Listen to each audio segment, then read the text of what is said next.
Question of the day. What is your favorite distilled game? By that I mean a game that is bigger, distilled down into something smaller. Think for a moment of an example like Brass distilled down into Raccoon Tycoon. I know it doesn't seem like it at first, but then you go, oh yeah, I get it now. Steam distilled down into Railroad Rivals. What's the Stefan Feld game that I'm thinking of? Oh my gosh, it's totally Castles of Burgundy distilled down twice into the card game of the dice game. Dice game's better. Which is your favorite distillation game where it's a bigger game distilled down into a smaller version? Because today we're taking a look at Lost Cities, the Roll and Write game. And is it Roll and Write? Whatever. Point being, Lost Cities Roll and Write.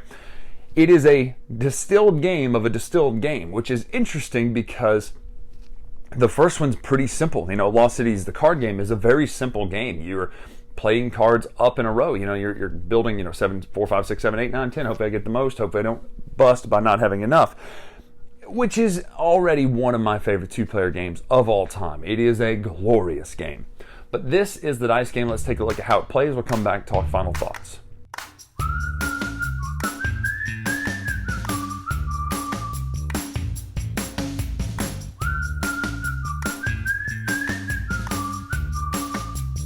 So this is Lost Cities, the dice game. That's it. That's what I love. A good roll and write is components that are just this. This is a notepad, 6 dice, 3 of each kind. There's 1 to 10-sided dice, and then 3 of these 6-sided symbol dice. The way this works is, if you played Lost Cities before, it's going to be pretty familiar. You are essentially doing the same thing as Lost Cities, but instead of cards, you have these tracks here. Same thing, as if you do not get enough of the certain numbers, you'll get negative points. If you choose not to score if you choose not to do one of the expeditions at all, you don't score any points. But if you choose to start one and you don't make it up a certain way, you'll do negative points at the end of the game. So essentially what's going to happen is all 6 dice get rolled.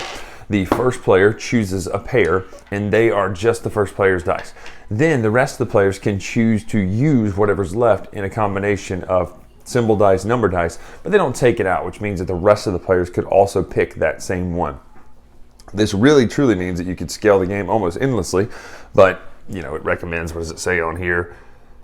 2 to 5 players, but at the end of the day, if you're doing it like that, there's really no difference other than who gets to play the first player. But that's a digression. Here, you'll then mark, so let's say we got a 7 orange, which is a terrible choice right now, because what you're going to do is, starting from the bottom, you're going to put the number you choose. Now, once you put a number, so let's say 7, you can only put equal to or higher above it. So it'd be pretty hard to get 7, 7, 7, 8, 8, 9, 9, 10, which is why you kind of want to start with lower numbers down here, but they're also relatively desirable when it comes to playing the game. Lower numbers will hurt you if everything you need is a higher number, and you can't get anything but low numbers on these dice. So you do have the option to refuse the dice, which is, now I don't want to take any of those dice, you mark this off. Now there's a limited returns here because it also will score you points until you score the last one. Once you score the last one, it's 0 points. It's 0 points for the dice here. There's also these pottery symbols here. You score those by marking them off on the map here. The other ones are these arrows. As you put a number in those arrow slots, you can immediately put an arrow in another slot. You can immediately put the same number in another slot on the board. And yes, it could technically be the same one. So if you put a 7 here, you go 7, 7, 7, just like that, or you can move them around the map. The only other thing is, if you take a 10 at the beginning of an expedition, you can use it as a 0, and you mark this off, and at the end of the game, you'll double the point value of one of the tracks that it's under, or the track that it's under. So if I choose to put red here and I end up with 15 points, I would actually score 30 points for red instead of 15. If you choose to do one of the doubles here, but you don't score anything, it's negative 50 points. Pretty bad deal. But you also, if you're the first person to cross these paths here, you score the 20-point bonus. So those are only available to the first person who crosses it. Once you cross it, you'll tell everyone else and then mark it out. Then at the end of the game, this is just a random scoring example. It's probably not the best at all by any means. You'll end up with something like this. Lots of points here.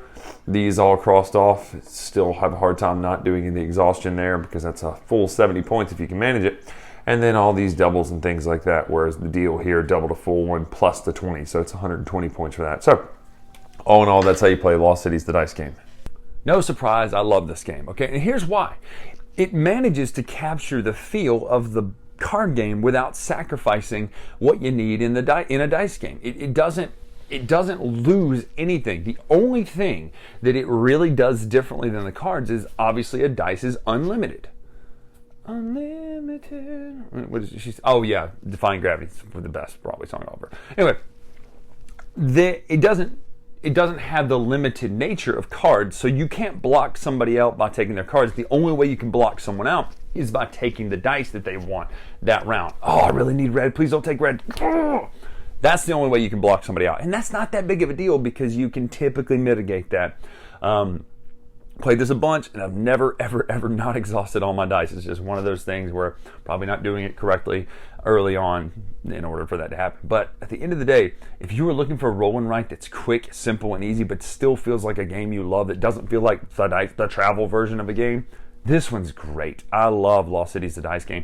And it's honestly one of those things where I don't know that if I'm going to go pick which one to play, I'm probably going to grab this one first because it's so much faster of a setup. There's no shuffling, there's no mixing.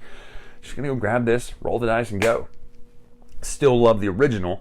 They're equally good, but if you ask me which one, hey, let's go pick one of these games, let's play it real fast, I'm going to pick the dice game because it's just easier to go. So, Lost Cities, the dice game, great roll and write. It's fun, it's simple, it takes the rules of the original and keeps the feel of the original, which to me is a huge win for anything that is a distilled version of a game. So, end of the day, you're looking for a great roll and write, go pick this one up. You'll love it. You'll enjoy it. If you don't like Lost Cities, do not pick this up. You will not enjoy it. Simple as that. So, I'm Bryan Drake here on the Dice Tower. Make sure to follow us on Twitter, Instagram, etc. I will say one more thing.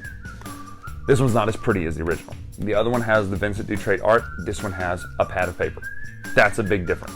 Other than that, I'm going to pick the dice game. Twitter, Instagram, Dice Tower Bryan. Till next time, we'll see ya.